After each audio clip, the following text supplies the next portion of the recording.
আমাদের আড্ডাটির কথা তো আগেই বলেছি। সাপ্তাহিক আড্ডা, শিক্ষামূলক বটে। এক এক সপ্তাহে এক এক টপিকের উপর আলোচনা চলে। আমি আর সাজিদ মাগরিবের নামাজ পড়ে এগুচ্ছিলাম। উদ্দেশ্য আড্ডাস্থল। আজ আড্ডা হচ্ছে সেন্ট্রাল মসজিদের পেছনে। ওই দিকটায় একটা মাঝারি সাইজের বটগাছ আছে। বটতলাতেই আজ আসর বসার কথা। খানিকটা দূর থেকে দেখলাম আড্ডাস্থলে বেশ অনেকজনের উপস্থিতি।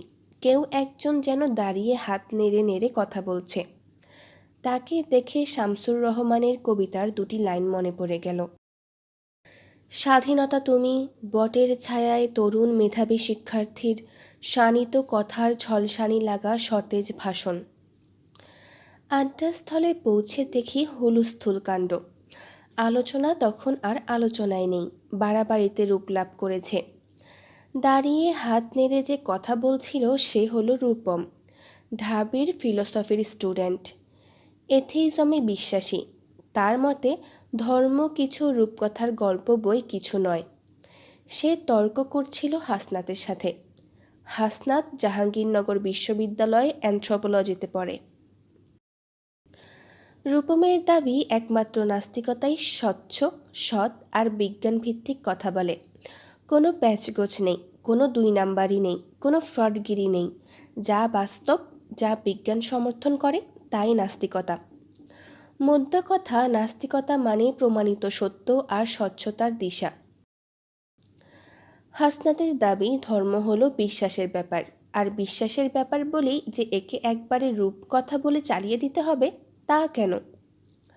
ধর্ম ধর্মের জায়গায়, বিজ্ঞান বিজ্ঞানের জায়গায়।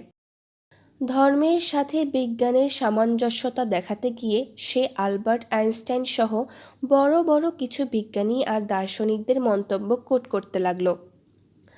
আমি গিয়ে সাকিবের পাশে বসলাম। তার হাতে বাদাম ছিল, একটি বাদাম ছিলে মুখে দিলাম। সাজিদ বসল না। সে রূপমের পাশে গিয়ে তার কাঁধে হাত রাখল, বলল, এত উত্তেজনার কি আছে রে? উত্তেজনা হবে কেন? রূপম বলল, তোকে দেখেই মনে হচ্ছে অনেক রেগে আছিস। Anything wrong? হাসনাত বলে উঠল, উনি নাস্তিকতাকে ডিফেন্ড করতে এসেছেন। ওনার নাস্তিকতা কত সাধু লেভেলের তা প্রমাণ করার জন্যই ভাষণ দেওয়া শুরু করেছেন। সাজিদ হাসনাতকে ধমক দেওয়ার সুরে বলল, তুই চুপ কর বেটা, তোর কাছে জানতে চেয়েছি আমি। হাসনাতকে সাজিদের এইভাবে ঝাড়ি দিতে দেখে আমি পুরো হাঁ করে রইলাম। হাসনাত সাজিদের সবচেয়ে প্রিয় বন্ধুদের একজন, আর এই রূপমের সাথে সাজিদের পরিচয় কদিনের? মনে হয় 1 বছর হবে। রূপমের জন্য তার এত দরদ কিসের? মাঝে মাঝে সাজিদের এসব ব্যাপার আমার এত বিদঘুটে লাগে যে ইচ্ছা করে তার কানের নিচে 2-4টা লাগিয়ে দিই। সাজিদের ধমক খেয়ে বেচারা হাসনাতের মনটা খারাপ হয়ে গেল। হবারই তো কথা। সাজিদ আবার রূপমকে বলল, বল কি হয়েছে? আমি বলতে চাইছি ধর্ম হলো গোজামিলপূর্ণ একটা জিনিস। সেই তুলনায় নাস্তিকতাই স্বচ্ছ, সৎ আর বাস্তবতাপূর্ণ। কোনো 2 নাম্বারই তাতে নেই। সাজিদ বলল, তাই? Any doubt? সাজিদ হাসল। হাসতে হাসতে সে এসে মিসবার পাশে বসল। রূপম বসল আমার পাশে। বটগাছের নিচের এই জায়গাটা গোলাকার করে বানানো হয়েছে। সাজিদ আর রূপম এখন মুখোমুখি বসা। সাজিদ বলল, বন্ধু, তুই যতটা স্বচ্ছ, সৎ আর সততার সার্টিফিকেট তোর বিশ্বাসকে দিচ্ছিস, সেটা এতটা স্বচ্ছ, সত্য আর সৎ মোটেও নয়। রূপম বলল, মানে কি বলতে চাস তুই? নাস্তিকরা ভুয়া ব্যাপারে বিশ্বাস করে, 2 নাম্বারই করে? করে তো বটেই, এটাকে জোর করে বিশ্বাসও করায়। মানে? সাজিদ নড়ে চড়ে বসল, বলল, খুলে বলছি।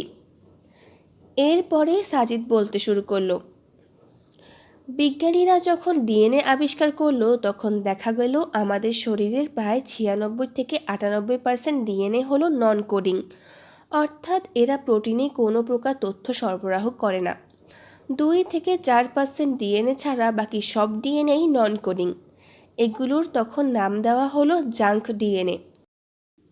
জাঙ্ক শব্দের মানে তো জানিস তাই না? জাঙ্ক শব্দের অর্থ হলো আবর্জনা, অর্থাৎ এই 98% ডিএনএর কোনো কাজ নেই বলে এগুলোকে বাতুল ডিএনএ বা জাঙ্ক ডিএনএ বলা হলো। ব্যাস, এটা আবিষ্কারের পরে বিবর্তনবাদী নাস্তিকরা তো খুশিতে লম্ফঝম্প শুরু করে দিল। তারা ফলাও করে প্রচার করতে লাগলো যে আমাদের শরীরে যে 98% ডিএনএ আছে সেগুলো হলো জাঙ্ক, অর্থাৎ এদের কোনো কাজ নেই।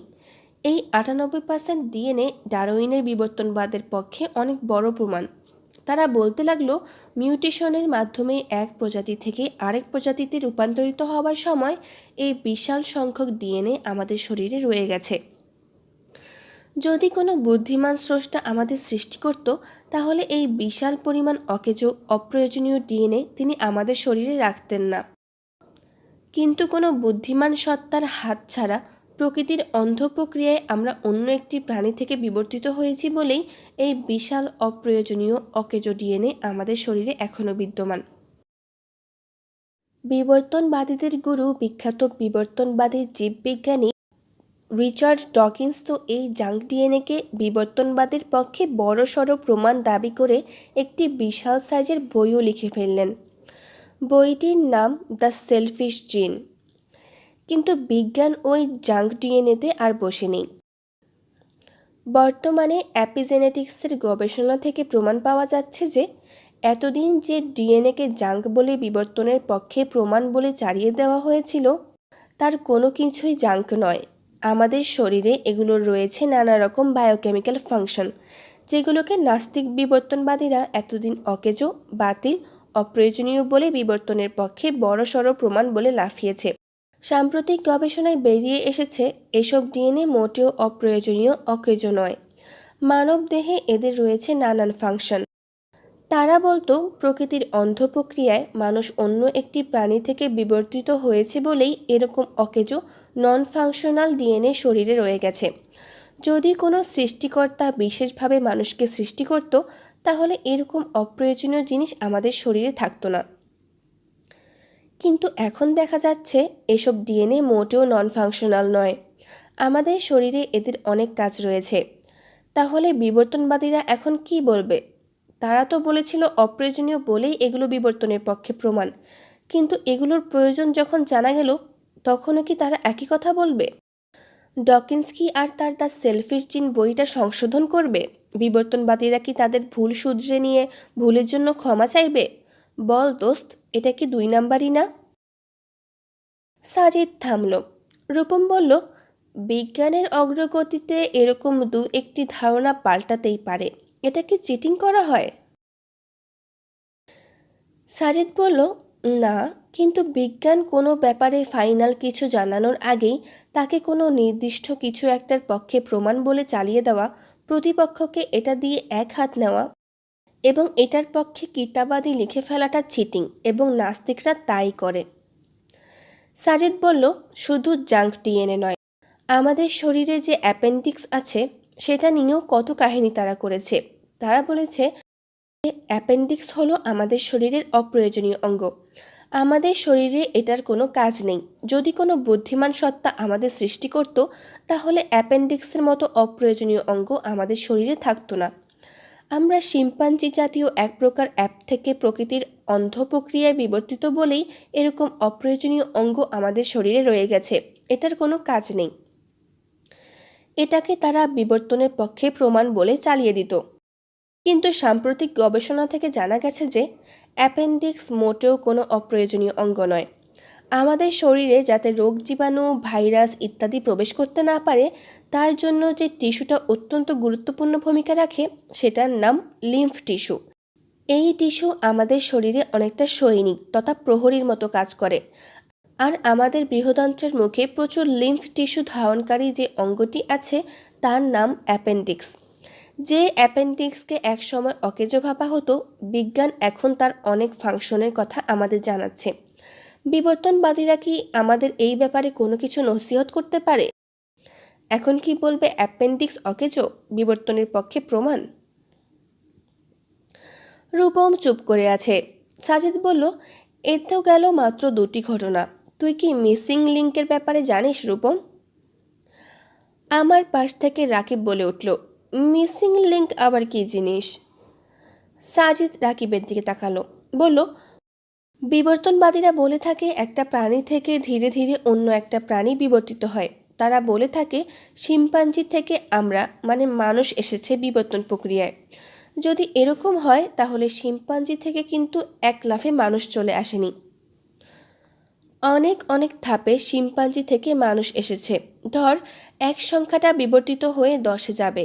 এখন 1 সংখ্যাটা কিন্তু এক লাফে 10 হয়ে যাবে না, তাকে অনেকগুলো মধ্যবর্তী পর্যায় 2, 3, 4, 5, 6, 7, 8, 9 অতিক্রম করে 10 হতে হবে। এই যে 10-এ আসতে সে অনেকগুলো ধাপ অতিক্রম করলো, এই ধাপগুলোই হলো 1 এবং 10-এর মিসিং লিঙ্ক। রাকিব বলল, ও আচ্ছা, বুঝলাম। শিম্পাঞ্জি যখন মানুষে বিবর্তিত হবে, প্রাথমিক পর্যায়ে তার মধ্যে কিছু মানুষের কিছু শিম্পাঞ্জির বৈশিষ্ট্য আসবে। এই বৈশিষ্ট্য সম্বলিত পর্যায়টাই মিসিং লিঙ্ক, তাই না? যেমন ধর মৎস্যকন্যা, তার অর্ধেক শরীর মাছ অর্ধেক শরীর মানুষ, তাহলে তাকে মাছ এবং মানুষের একটি মধ্যবর্তী পর্যায় হিসেবে ধরা যায়। এখন কেউ যদি দাবি করে যে মাছ থেকে মানুষ এসেছে, তাহলে তাকে ঠিক মৎস্যকন্যার মতো কিছু একটা এনে প্রমাণ করতে হবে। এটাই হলো মিসিং লিঙ্ক। রূপম বলল, তো এটা নিয়ে কি সমস্যা? সাজিদ আবার বলতে লাগলো, বিবর্তনবাদ তখনই সত্যি হবে যখন এরকম সত্যিকার মিসিং লিঙ্ক পাওয়া যাবে। পৃথিবীতে কোটি কোটি প্রাণী রয়েছে, সেই হিসাবে বিবর্তনবাদ সত্য হলে কোটি কোটি প্রাণীর বিলিয়ন বিলিয়ন এরকম মিসিং লিঙ্ক পাওয়া যাওয়ার কথা। কিন্তু মজার ব্যাপার, এরকম কোনো মিসিং লিঙ্ক আজ অবধি পাওয়া যায়নি। গত 150 বছর ধরে অনেক অনেক ফসিল পাওয়া গেছে, কিন্তু সেগুলোর কোনোটিই মিসিং লিঙ্ক নয়।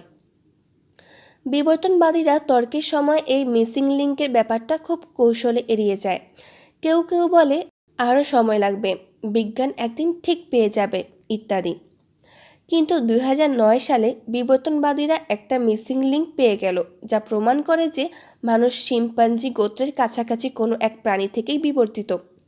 এটার নাম দেওয়া হলো আইডা। বিবর্তনবাদ দুনিয়ায় রাতারাতি তো ঈদের আমেজ নেমে আসলো। তারা এটাকে বলল the 8th wonder of the world. কেউ কেউ তো বলেছিল আজ থেকে কেউ যদি বলে বিবর্তনবাদের পক্ষে কোনো প্রমাণ নেই, তারা যেন আইডাকে প্রমাণ হিসেবে হাজির করে। বিবর্তনবাদীদের অনেকেই এটাকে আওয়ার মোনালিসা বলেও আখ্যায়িত করেছিল। হিস্ট্রি, ন্যাশনাল জিওগ্রাফি, ডিসকভারি চ্যানেলে এটাকে ফলাও করে প্রচার করা হলো। সারা বিবর্তনবাদ দুনিয়ায় তখন সাজ সাজ রব। কিন্তু বিবর্তনবাদীদের কান্নায় ভাসিয়ে 2010 সালের মার্চে টেক্সাস ইউনিভার্সিটি, ডিউক ইউনিভার্সিটি আর ইউনিভার্সিটি অফ শিকাগোর গবেষক বিজ্ঞানীরা প্রমাণ করে দেখালেন যে এই আইডা কোনো মিসিং লিঙ্ক নয়, এটা ল্যামোর নামক একটি প্রাণীর ফসিল। তাদের এই রিসার্চ পেপার যখন বিভিন্ন নামি দামি সায়েন্স জার্নালে প্রকাশ হলো, রাতারাতি বিবর্তনবাদ জগতে শোক নেমে আসে। বল রূপম, এটা কি জালিয়াতি নয়? একটা আলাদা প্রাণীর ফসিলকে মিসিং লিঙ্ক বলে সাধারণ মানুষকে ধোঁকা দেওয়া কি চিটিং নয়? এর চেয়েও জঘন্য কাহিনী আছে এই বিবর্তনবাদীদের। 1912 সালে পিল্টডাউন ম্যান নামে ইংল্যান্ডের সাসেক্সে একটি জীবাশ্ম পাওয়া যায় মাটি খুঁড়ে। এটিকেও রাতারাতি বানর এবং মানুষের মিসিং লিঙ্ক বলে চালিয়ে দেওয়া হয়। এটাকে তো ইংল্যান্ডের ন্যাশনাল জাদুঘরের প্রদর্শনীর জন্য রেখে দেওয়া হয়। বানর এবং মানুষের এই মিসিং লিঙ্ক দেখতে হাজার হাজার দর্শনার্থী আসত। কিন্তু 1953 সালে কার্বন টেস্ট করে প্রমাণ করা হয় যে এটি মোটেও কোনো মিসিং লিঙ্ক নয়। এটাকে কয়েকশো বিলিয়ন বছর আগের বলে চালিয়ে দেওয়া হয়েছিল। গবেষণায় দেখা যায় এই খুলিটি মাত্র 600 বছর আগের, আর এই মাড়ির দাঁতগুলো ওরাং ওটাং নামের অন্য প্রাণীর। রাতারাতি বিবর্তন মহলে শোক নেমে আসে। বুঝতে পারছিস রূপম, বিবর্তনবাদকে জোর করে প্রমাণ করার জন্য কত রকম জালিয়াতির আশ্রয় নেওয়া হয়েছে এবং হচ্ছে। একটা ভুয়া জিনিসকে কিভাবে বছরের পর বছর ধরে প্রমাণ হিসেবে গিলানো হয়েছে। নেট ঘাঁটলে এরকম জোড়াতালি দেওয়া অনেক মিসিং লিঙ্কের খবর তুই এখনও পাবি। মোদ্দা কথা, এই নাস্তিকতা, এই বিবর্তনবাদ টিকে আছে কেবল পশ্চিমা বাস্তববাদীদের ক্ষমতা আর টাকার জোরে। এই বিবর্তনবাদী তাদের সর্বশেষ সম্বল ধর্মকে বাতিল করে দেওয়ার। তাই এটাকে প্রতিষ্ঠিত করার জন্য, দাঁড় করানোর জন্য, মানুষকে গিলানোর জন্য তাদের যা যা করতে হয় তারা করবে। যত জালিয়াতির আশ্রয় নিতে হয় তারা নিবে। এরপরও কি বলবি তোর নাস্তিকতা সাধু, সৎ, প্রতারণাবিহীন, নির্ভেজাল জিনিস? রূপম কিছু না বলে চুপ করে আছে। হাসনাত বলে উঠল, ইস, এতক্ষণ তো নাস্তিকতাকে নির্ভেজাল, সৎ, সাধু, কোনো দুই নাম্বারই নেই, কোনো ফটবাজি নেই বলে লেকচার দিচ্ছিলি। এখন কিছু বল। এশার আজান পড়ল। আমরা নামাজে যাওয়ার জন্য উঠে দাঁড়ালাম। আমাদের সাথে রাকিব আর হাসনাতও আছে। অল্প একটু পথ হাঁটার পরে আমি হঠাৎ থেমে গেলাম। সাজিদ বলল, তোর আবার কি হলো রে? আমি রাগী রাগী চেহারায় বড় বড় চোখ করে বললাম, তুই বেটা হাসনাতকে তখন ওইভাবে ছাড়ি দিয়েছিলি কেন? সাজিদ হাসনাতের দিকে তাকালো, মুচকি হেসে বলল, শেক্সপিয়র বলেছেন, sometimes I have to be cruel just to be kind. আমরা সবাই হা হা হা করে হেসে ফেললাম।